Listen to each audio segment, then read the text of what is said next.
Okay, candidate number 1, simulan natin.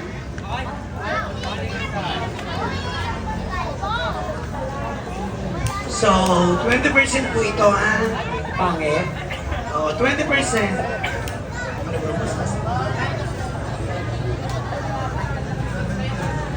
And your hashtag? Hashtag kindness. Kindness. Kabaitan. Okay. Sinusunod yun Hashtag kabaitan. Wala kang pakialam. Pag sinabing kabaitan, kapag mabait ka, tulad ko, nirespeto ko kayo. Kapag nirespeto ko kayo, parang nirespeto ko kayo. Talino. Anyway, hashtag kabaitan. Pag sinabing mabait, namimigay ka. Tulad sa inyo, namimigay kayo. Maraming salamat po. Thank you. Wow. Diyan lang. Oh, may mic pa. Yan, diyan lang. Candidate number 2. Candidate number 2. Anong hashtag mo?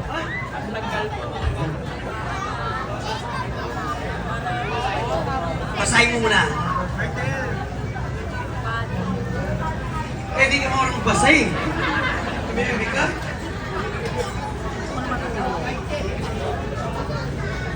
Poor of the poorest.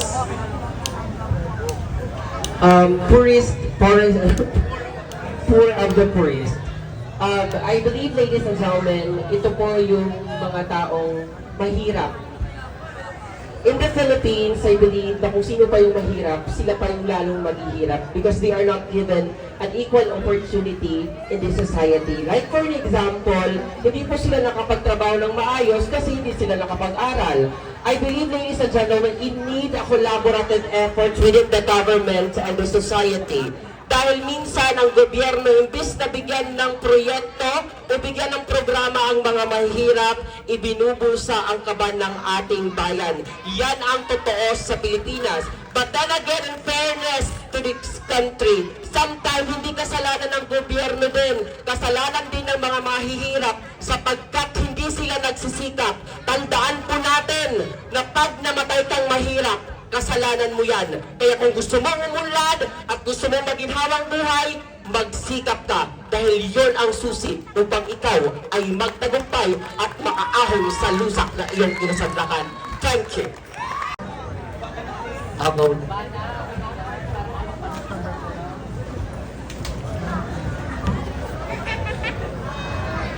Hashtag social media. Okay. Hashtag social media. Dito po, lumalaman yung mga negatibo at positibo sa social media. Kapag ang bata nakakita sa social media na hindi karapat-dapat, ito po, doon pumapasok ang negatibong pamamaraan. Pero pag ang bata nakakita ng tama at sa kanilang pag-aaral, ito po, dito pumapasok ang positibong pamamaraan. Katulad nating mga tao, katulad nating mga LGBTQ community, kami minsan sa social media ay nakakita po ng negatibong pamamaraan. Katulad na lamang po ng ating pangungurap dito sa ating bansa. Pangungurap na kung saan maraming negatibo na pumapasok sa tao, na kung saan maraming mga himay-himay na pamamaraan upang masabi lamang na ito ay negatibo. Pero sa isip at laman po natin, ito po ay positibo. Dito na rin po sa social media, pumapasok din po ang negatibong positibong pamamaraan na kung saan totoo po ang totoong nilalaman ng social media, na kung saan lahat ng mga taong nangungurap ay taong nangungurap. Lagi po natin pakakataan, click before you click. Maraming salamat po. Thank you so much. Candidate number 3. Hashtag draping is Noche Buena. Ladies and gentlemen, DTI said 500. Kaya na ng Noche Buena. But for me, it's a big no. Why? Dahil dito sa ating bansa, marami sa atin ay mas marami ang gustong mas masaya, mas maraming gustong mas nakalatag sa hapagkainan. So bakit natin magkakasya ng 500 na 500 kung kukurakutin lang din nila ang matitira. That's why naniniwala ako, mali ang DTI na hindi dapat 500 lang ang Noche Buena. Dahil for me, mas masaya kung ibibigay nila, hindi nila kukurakutin pa. Thank you. Thank you so much. Hashtag equality. So, okay, kung ilalarawan ko ang salitang maikli, ito po ang equality. Ito po ang pantay-pantay na pagtingin sa lahat ng antas ng kasarian sa miyembro ng kapwa miyembro ng LGBT community. Pagpahanggang ngayon, masakit man pong isipin na hindi pa rin po pantay ang pagtingin sa antas ng aming mga kasarian bilang miyembro ng LGBT community. Kung ating isusuriin sa ating mga isipan, dapat pagpahanggang ngayon, tanggapin niyo po kami. Sapagkat kami mga bakla na pinuhusgahan, kami po ang mas malaking naiambag pagdating sa lipunan. Bakit kamo? Sapagkat may baklang guro, may baklang doktor, at higit sa lahat, may baklang abogado. Yun po ang tunay at patunay lamang na hindi basta bakla, dapat kami ay tanggapin bilang isang tao may ambag sa lipunang bansang ito. Maraming salamat po. And the hashtag you pick is LGBT. Hashtag LGBT. Hashtag LGBT, lesbian, bi, transsexual, or gay. Lahat po kami magkakaiba-iba, pero ang puso namin handang tumulong sa kahit sino man. Dahil ang LGBT, walang sinisino. Kapag ang puso niya ay kailangan ibigay sa ibang nahihirapan, ibibigay niya po ito ng buong buo. Kaya tayo may kulay. Lahat ng kulay nasa atin na. LGBT, meron yan. Ang rainbow na kailangan ng taong nawawala ang buhay, kaya natin bigyan ng buhay at ngiti kahit tayo ang masasaktan. Walang LGBT nangangarap masaktan ng lahat. Kasi kami, sa pamilya namin, ang LGBT ang lahat ay kayang ibigay. Ganon din po kami sa mga taong kayang tumanggap na ibibigay po namin ang puso, kaluluwa at pagmamahal na nanggaling sa pamilya namin. Kaya wag po natin tignan ang kasarian, ang tignan natin ang LGBT nagbigay ng magandang buhay at magandang pagkatao sa inyong harapan. Maraming salamat po. Thank you so much. Hashtag big news. Okay, you know what, ladies and gentlemen, dito sa ating bansang Pilipinas, ang daming kumakalat ng fake news. Bilang isang parte ng LGBT, huwag po tayong basta-basta maniniwala sa fake news. Dahil minsan sa ating buhay, dahil sa fake news, tayo ay nagkakaroon ng hindi magandang pangyayari dito sa ating bansa.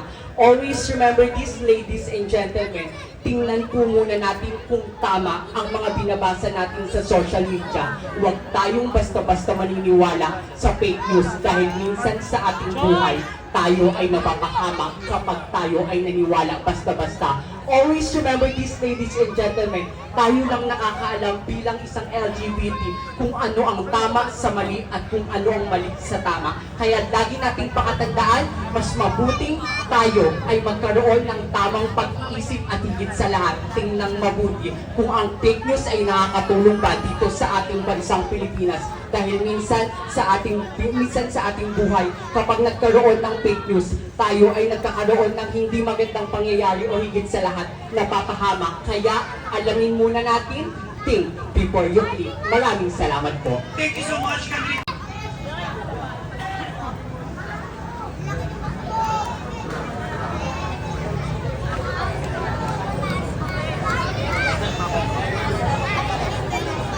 Hashtag education. Okay, sa isang simple at payak na katanungan, nangangailangan lamang po ito ng isang simple, ngunit mas magkabuluhang kasagutan. Ang hashtag na nakuha ko ay ang hashtag education. When we talk about education, it is simply matter that kailangan tayong lahat meron ito. Mayaman ka man o mahirap. Ito ang pinaka-importanting bagay na hindi mananakaw ninuman sa atin. Tandaan po natin kapag taglay natin ang edukasyon sa ating mga sarili, hindi ka sisinuhin ng ninuman. Hindi ka nabaitin ng kung sino man sapagkat edukado kang tao.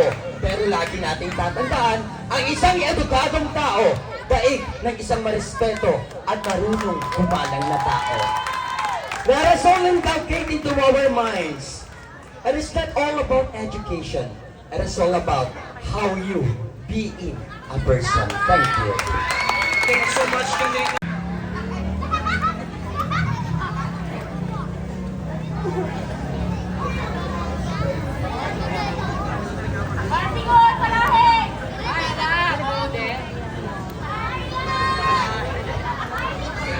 Is it compassion?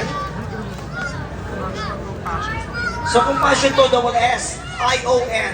Compassion. Compassion.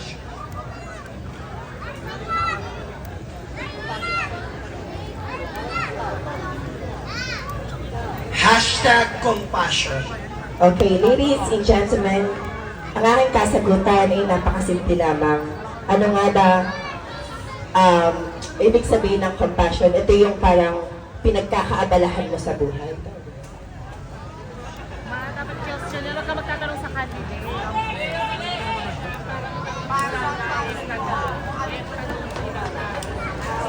Sorry.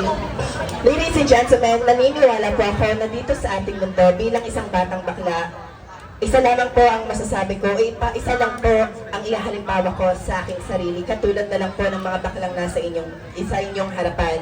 Kami ay maraming pagsubok na nararamdaman at naririnig sa bawat taong dumiliskim na sa aming buhay. Ngunit patuloy pa rin po kaming tumatayo sa inyong harapan upang lumaban at makisama sa bawat isang tao. Yun lamang po ang aking tumpak na kasagutan o ang halong talabalabang. Thank you. Una nabunod kong hashtag para po sa akin, HIV or AIDS. Kapag sinabi po nating HIV or AIDS, hindi lamang po ito nakukuha ng tinatawag nating parte ng LGBTQIA+ community. Bagkus nakukuha din po ito ng tinatawag nating lalaki at babae o ng kahit sino paman. Ngunit bakit nga daw po ba tayo kakaroon ng ganitong uri ng sakit na kung saan kinakain ang tinatawag nating immune system? Simple lamang po, dahil po tayo po ay salat sa kaalaman. Tayo po ay patuloy lamang na nakikipagtalik na hindi po natin alam kung ano po ang magiging dahilan o magiging refleksyon sa ating pagkatao. Lagi nating tatandaan na ang pakikipagtalik ay isang mainit na kanin na kapag kinain mo ay hindi mo na pwedeng luwain. Kaya't bilang isang miyembro ng LGBT, bilang isang tao, kailangan natin matuto na ang HIV ay para rin sa atin na kung saan kailangan natin magkaroon ng tinatawag na sex education o na kung saan kailangan nating manaliksik upang nang sa gayon hindi kumalat ang tinatawag nating HIV o sakit. Because according to the World Health Organization, 80% of the population of the Filipino ay nakakaranas po ng ganitong sakit. Kaya panahon na upang maging ehemplo, refleksyon sa aking pagkatao na tayo pong mga Pilipino, tayong mga normal na tao matutong mag-isip bago gawin ang isang bagay, lalong-lalo na kung hindi na natin ito maibabalik at nasa uli natin ang pagsisisi. Magandang gabi po. Thank you very much, Kanina. Hashtag leadership. So, okay, leadership. Ang nabunot kong hashtag ay leadership. Sabi nga ni Spider-Man, great power comes to great responsibility. Being a leader, it's not a position. It is an action. Kung ikaw ay isang leader, dapat marunong kang makinig kung ano ang pangangailangan ng iyong nasasakupan. Ang pagiging leader, yan ay hindi posisyon na kung saan maghahari-harian ka na lang. Ang pagiging leader, dapat ginagawa mo ng paraan ang pagkukulang na iyong nasasakupan. Mapupunan mo kung ano man ang kanilang pangangailangan. At hindi mo gagamitin ang posisyon mo para manakot, lalong-lalo na maging kurakot. Ngayon sa ating bansa, laganap na po ang korupsyon sa ating mga leader. Paano nga po ba natin ito masusolusyonan? Sa tamang pagboto ng tamang pinuno sa ating bansa. Dahil magpasanggang ngayon, pasintabi nga lamang po, lahat po tayo ay tanga pa rin at bobo pagdating sa pagboto. Lagi natin tatandaan ang ating gobyerno ay nagmimistulang isang pelikula, paulit-ulit na script, paulit-ulit na kwento, walang katapusang korupsyon noong pang 90s hanggang ngayon. Tayo ang nagmimistulang extra lamang dito sa ating bansa at sila ang nagmimistulang bida at kontrabida. Mga leader na walang ginawa kundi maging korap. Mga leader na ginagamit ang posisyon nila para magpayaman at magpakapal ng kanilang bulsa. Para sa ating lahat, lagi natin tatandaan. Sabi nga nila, the government has the power to change the life of the people, but we people, we have the power to change the government. Thank you. Thank you so much. And your hashtag? AI or Artificial Intelligence. Okay, the hashtag that I pick is AI or artificial intelligence. Maraming sa mga kabataan ngayon gumagamit po ng artificial intelligence upang gamitin po nila sa kanilang pag-aaral. Ngunit tatandaan po natin na ang AI ay kailanman po ang hindi tunay na kasagutan para sa ating kaalaman. Pagkus ang artificial intelligence, ginagamit lang po ito upang magkaroon tayo ng gabay at sapat na kaalaman. Hindi po natin pwedeng kopyahin ang lahat ng nilalaman ng artificial intelligence. Dahil tatandaan po natin, hindi po natin kailangan i-base ang kaalaman natin sa artificial intelligence. Pagkus tayong mga tao, mas matalino tayo sa artificial intelligence dahil hindi lahat na kayang gawin ng isang artificial intelligence sapagkat wala naman po silang isang kamay, wala po silang isang paa, ngunit meron po tayong kaalaman na nakukuha pero hindi po ibig sabihin kukunin at nanakawin na po natin ang likha ng isang artificial intelligence. Tatandaan po natin, paano mo masusukat ang iyong sariling kaalaman kung bumabase ka lamang at ninanakaw mo lang ang gawa ng ibang tao. Dahil dito po sa mundo, tatandaan po natin na mas matalino at makapangyarihan ang isang tao. Dahil ang tao ay kaya gawin ang lahat ng bagay. Ngunit ang artificial intelligence ay limitado lang sa kanyang gagawin. Maraming salamat po.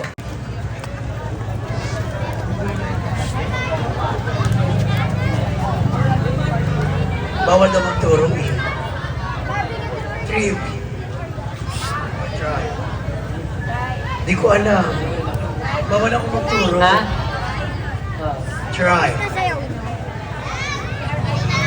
E. H-R-I. Victory D. E.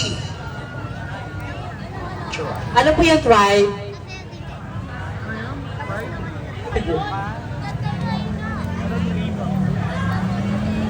Hindi po siya tribo. The spelling is T-E-R-I. Victory D. E. Tribe. T-H-R-I-B-E.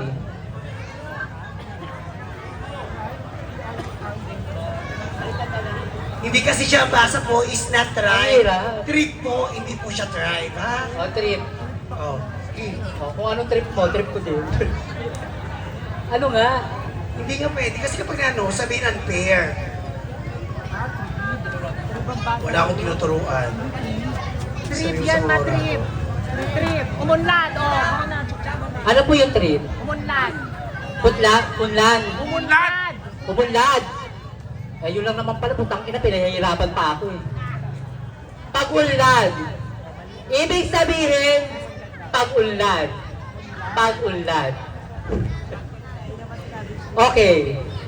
Sabi nga po nila, dito sa ating mundo, hindi ka uunlad kung hindi ka magsusumikap sa iyong buhay. Tama, mali. Kaya para ho sa akin, ang pag-unlad, huwag mong isisi sa presidente yan. Pagkus isisi mo sa sarili mo kung paano ka uunlad. Kung paano ka aangat sa iyong buhay, kung paano ka uunlad sa iyong buhay. Dahil dito sa mundo, mas maganda lang gumawa ng mabuti kaysa sa masama para lang umunlad ka. Maraming salamat po. Thank you.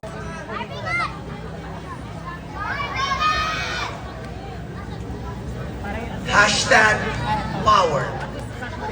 Poverty yun. Sorry, poverty. Power ba? Poverty. Ano? Okay. Poverty. Poverty. Okay. Poverty. Para po sa akin, na kahit ganito po ako, na kahit pinapansanan po ako, wala po akong permanent na malaking bahay.